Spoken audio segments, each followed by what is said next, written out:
Bismillahirrahmanirrahim. Assalamualaikum warahmatullahi wabarakatuh.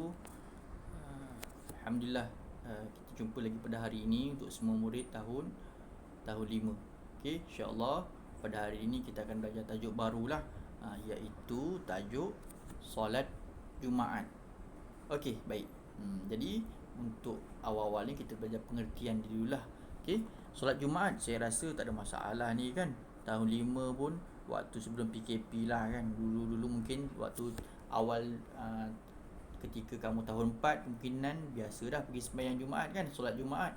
Dan juga mungkin tahun 3 ke tahun 2 ke kamu dah biasa dah pergi ikut ayah dan ataupun abang dan sebagainya ikut solat Jumaat. Okey, baik, pengertian solat Jumaat apa? Yang pertama, solat 2 rakaat yang dilakukan secara berjemaah pada hari Jumaat dalam waktu zuhur dengan didahului 2 khutbah. Okey, biasalah kan kalau kita kata solat 2 rakaat, betul? Solat 2 rakaat kan? Secara berjemaah memang betul lah. Okey, dia kena ramai-ramai, seorang-seorang tak boleh solat Jumaat. Solat Jumaat kan kena berjemaah, saya beramai-ramai. Nanti kita akan tengoklah berapa ramai tu minimum dia. Okey, pada hari Jumaat boleh tak buat hari Selasa? Tak boleh. Dia mesti hari Jumaat. Solat Jumaat kita pun panggil solat Jumaat. Okey, dalam waktu zuhur, mesti waktu zuhur. Tak boleh zuhur ni kita tak boleh lah buat solat Jumaat. Kenapa? Sebab mungkin mendung, kita buat asar lah nanti. Tak boleh lah. Mesti waktu zuhur dengan didahului 2 khutbah. Sebelum tu perlu 2 khutbah. Tidak ada 2 khutbah tu tak dikira lah solat Jumaat.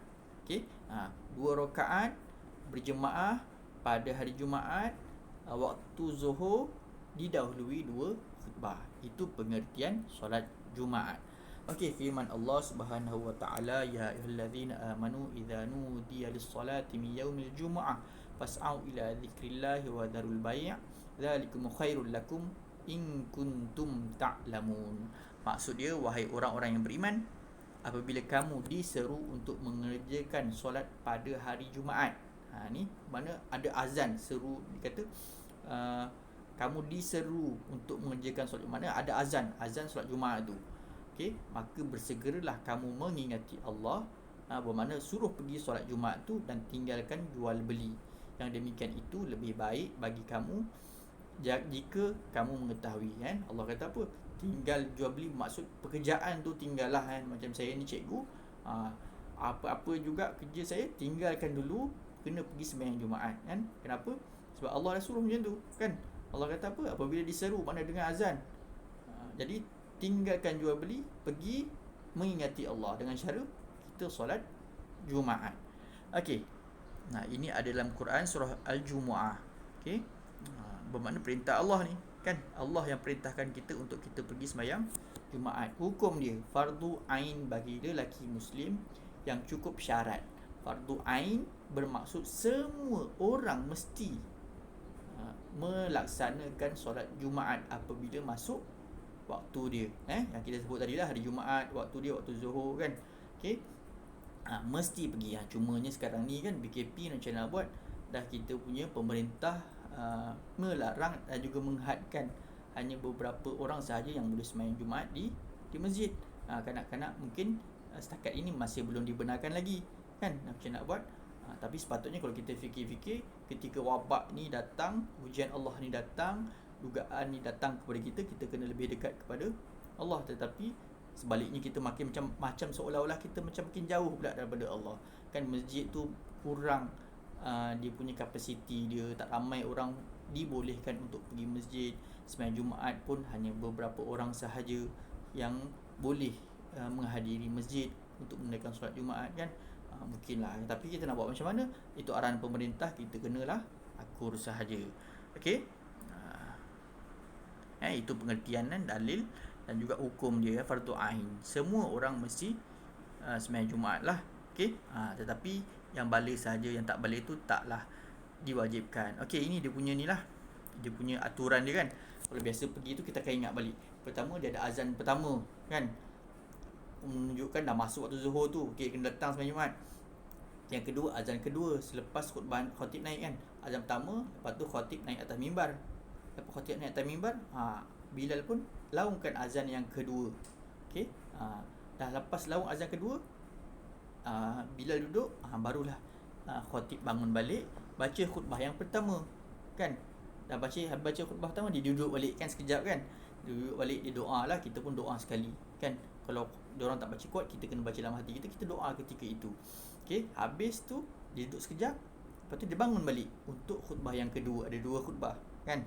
Bangun untuk sambung khutbah yang kedua sehingga selesai. Habis khutbah yang kedua, lepas tu apa jadi? Bilal bangun, qamat, Allah Akbar, Allah Akbar, Allah Akbar, syahadu an la ilaha illallah, kan, dan sampai habislah dia qamat. Dan kita selepas qamat itu menunaikan solat Jumaat secara berjemaah. Okey, inilah. Jadi saya tak perlu terang lah. Sebab apa? Sebab dengan praktikal, dengan kita dah pergi ke masjid, kita dapat gambaran sebenar macam mana sembahyang Jumaat dilaksanakan. Okey, ini syarat-syarat sah. Syarat-syarat sah solat Jumaat. Apa itu syarat sah? Bermakna kalau kita ada syarat, kita lakukan perkara-perkara ini, sahlah solat Jumaat kita. Yang pertama, didirikan dalam binaan yang khusus seperti masjid, kan. Kita pergi masjid kan, solat, kita pergi masjid sebelum ni kan, tak ada tiba-tiba sembahyang Jumaat, jom kita ramai-ramai sembahyang dekat Padang lah kan, minggu ni kat Padang, nanti minggu depan kat mana pula. Okey, tidak khusus. Jadi kita kata mesti didirikan dalam satu tempat yang khusus, dah tetapkan dah. Okey, ini tempat untuk kita laksanakan solat, kan. Termasuklah solat Jumaat. Okey, tempat itu khusus. Okey, mana orang tahu dah, kan. Okey, bukan tiba-tiba tukar. Orang ni pula pergi mana ya? Minggu lepas dekat sini. Oh, minggu ni kat tempat lain dah salah pula tempat.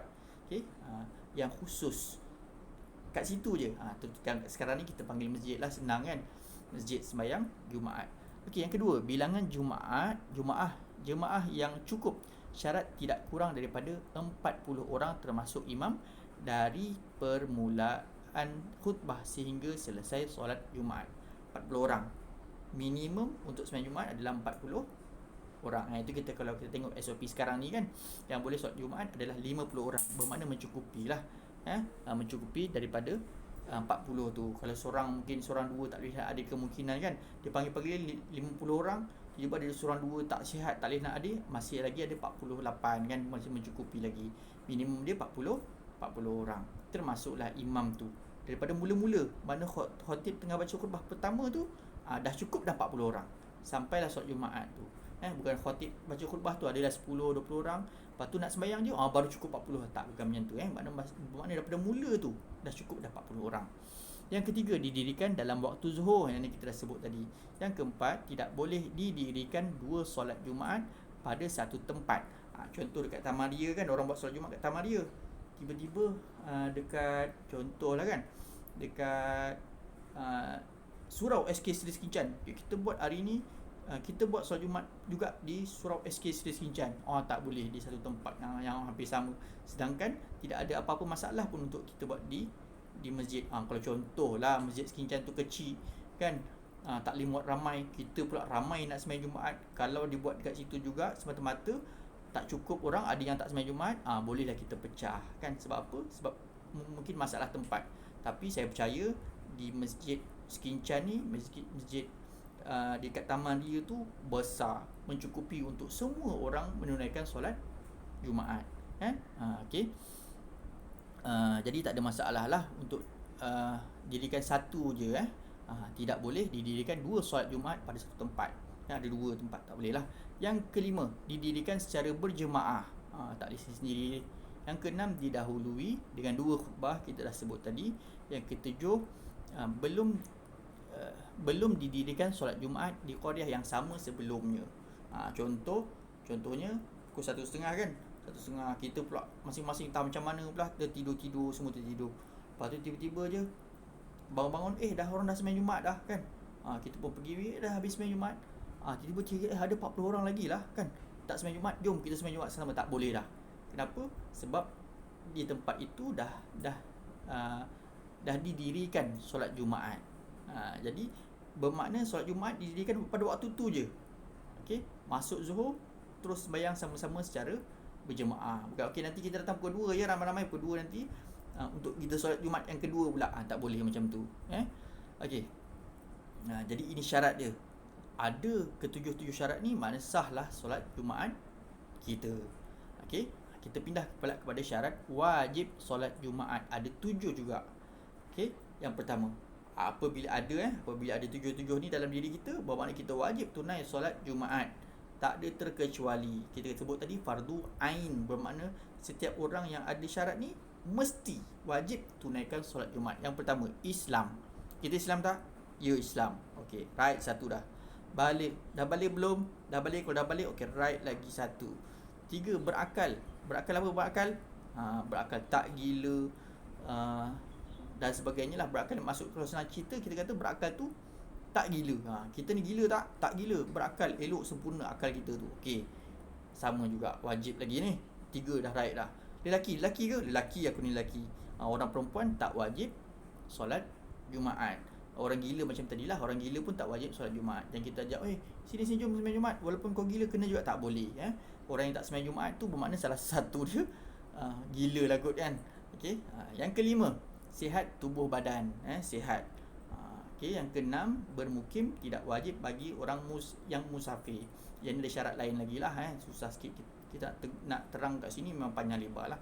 Bermukim makna kita duduk di taman dia, kita wajib tunaikan solat Jumaat. Bukan maksud dia musafir. Contoh dia musafir lah, mana kita melancong ke contoh kan. Okey, itu barulah ditarik kewajipan solat Jumaat, mana ada keringanan dekat situ. Okey, merdeka, tak ada masalah lah. Semua sekarang merdeka makna bebas, dia bukan hamba. Merdeka lawan dia hamba lah. Okey, jadi sekarang ni hamba tak ada, jadi kita ni merupakan orang yang merdeka. Kita ni Islam dah, baligh, ya, lelaki kita juga sihat, kita sihat, bermukim, merdeka, tiba-tiba tak solat Jumaat. Kenapa? Berakal. Orang ni, kita tengok kan, orang ni Islam ni kan, jadi berakal, balik dah, umur 20 lebih tak balik lagi kan. Lelaki confirm dah nampak dia tu lelaki, sihat, memang sihat dah. Orang sini bermukim kan, mereka sekarang ni mana ada hamba. Kenapa tak sembahyang Jumaat? Dia tu gila lah kita sebut lah kan. Tapi janganlah kita kata orang macam tu pula. Tapi secara tak langsung macam tu lah. Ada 7 ni dalam diri kita, maka wajib kita tunai solat Jumaat. Hilang salah satu daripada 7 ni, maka kewajipan kita tu ditarik, dia bagi kita tidaklah wajib untuk tunai solat Jumaat. Okey, jadi saya haraplah murid-murid boleh faham tentang solat Jumaat ini. Sebab apa? Sebab kita pun dah lalui dah banyak kali dah.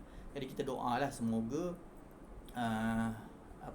semoga pemerintah kita cepat-cepatlah buka masjid untuk kita ramai-ramai meraihkan solat Jumaat, sama-sama solat berjemaah di masjid, sama-sama kita doa semoga Allah tarik wabak daripada kita. Semoga yang sakit dia beri kesembuhan kan, sama-sama kita doa di masjid lah. Okey, baik, saya rasa cukup sekadar dulu. InsyaAllah kita akan jumpa pada lain masa. Wabillahi taufiq wal hidayah. Assalamualaikum warahmatullahi wabarakatuh.